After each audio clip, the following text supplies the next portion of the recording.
Hey guys, Professor Bill of Comic Book University and Scarlet Spider, issue number 18. You should actually be able to see the cover. Hey, there it is. So anyway, this was a freaking awesome comic book. All right, look, the writing is about as on par as it's ever going to get. Like, this is awesome. So we got Mysterio's daughter, and she's looking for a magical MacGuffin, the Hand of Ageti. This is basically, I don't know what the hand is. This is like a version of the Hand of Vecna, basically. But Hageti is one of those magical words. It goes back to ancient Israeli times, like the Hand of Solomon. It goes back to like Babylonian times, one of the magical words. It goes back to like it's one of the demons who's in charge of many legions and stuff like that. Yeah, I looked this up. So anyway, dude, like, sick. So she's looking for a really powerful MacGuffin. Something's up because she does have the power to make an entire hotel disappear. See, at first I'm thinking she goes and drops this tarp that's big enough to cover a 50-story building on like all four sides. It's like, dude, you're kidding me, right? This is so unbelievable. But then she actually teleports the darn thing to the dark dimension. Like, okay, you know what? The tarp's the least unbelievable thing that I'm seeing here. And the Scarlet Spider, which one? Kane the Scarlet Spider is actually in there with Diva and Slade. So every time that I hear or I read his name Slade, I'm thinking, run, run away. Go look up that song by Slade. Anyway, so yeah, mindless ones attack. Yeah, they're all dead. They're all freaking dead.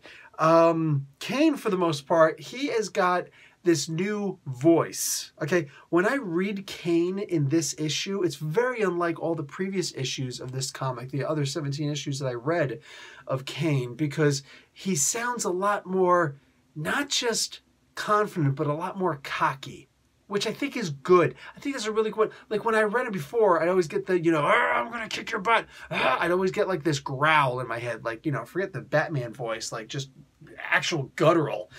So in this comic, I'm reading him more as, yeah, I said that I would kill you, and I haven't done it yet. Do you want to keep going?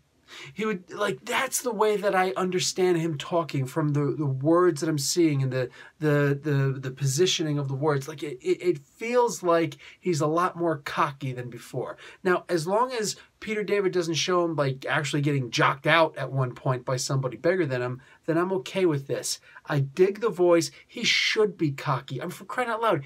He's the only Spider-Man who doesn't rely on a spider sense. He can't. He has to rely on strategy and skill instead, and he's so good that you'd think he has a spider sense. That makes him one of the best of the spider people. He's not my favorite, but he's up there.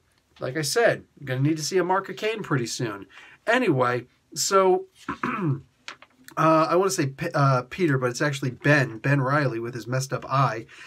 He meets up with, what the heck is this girl's name again? Dusk. I'm not like that familiar with all these characters. Like, Peter David likes to bring in a bunch of older characters that we're not so familiar with, and like, hey, how you doing? Like Black Marvel, when he pulled that up, I'm like, okay, I know Black Marvel. And that's like way back in the golden age of Atlas Comics stuff. I mean, that's ancient history stuff right there. And he's pulling up characters from all over the place. Who would have thought he would have resurrected Cyber and not even have him be Cypher? Yeah, Cyber. No, it was Cyber. Anyway, from Marvel Comics Presents, remember that? So anyway, this was a good comic. I really enjoyed this. The art wasn't exactly the best. This is art that I'm genuinely going to have to get used to. Andre Lima Araujo. Sorry if I butchered your name, brother. Really sorry. Having Rachel Rosenberg on this is fantastic. I think that she has to be my favorite colorist because I see her in all the comic books that I love. And it really did help to, like, you take a look at this. I'm not a huge fan of the posturing of Kane in this. I'm not a huge fan of a lot that's going on with the art right now. But the colors bring it out more and they help it a lot. So, again, like, I'm not here to insult anybody, not anybody, like even the postures that they stand in. I'm not trying to insult anybody. I'm simply pointing out that I'm not used to this particular art style. Maybe at some point it'll grow on me.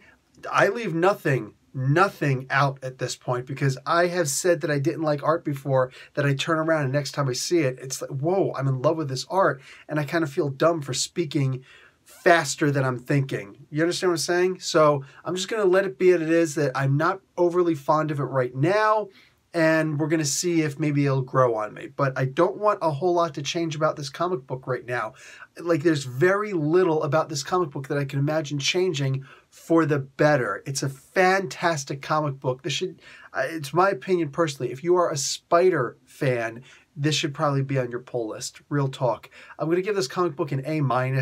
Really good, a story moving forward, a lot of progression. The spider folk in here are in over their head, undeniably. And it's great because you still see them rising to the challenges, which is exactly what a spider can do. Anyway, guys, Professor Bill, Comic Book University. Class dismissed.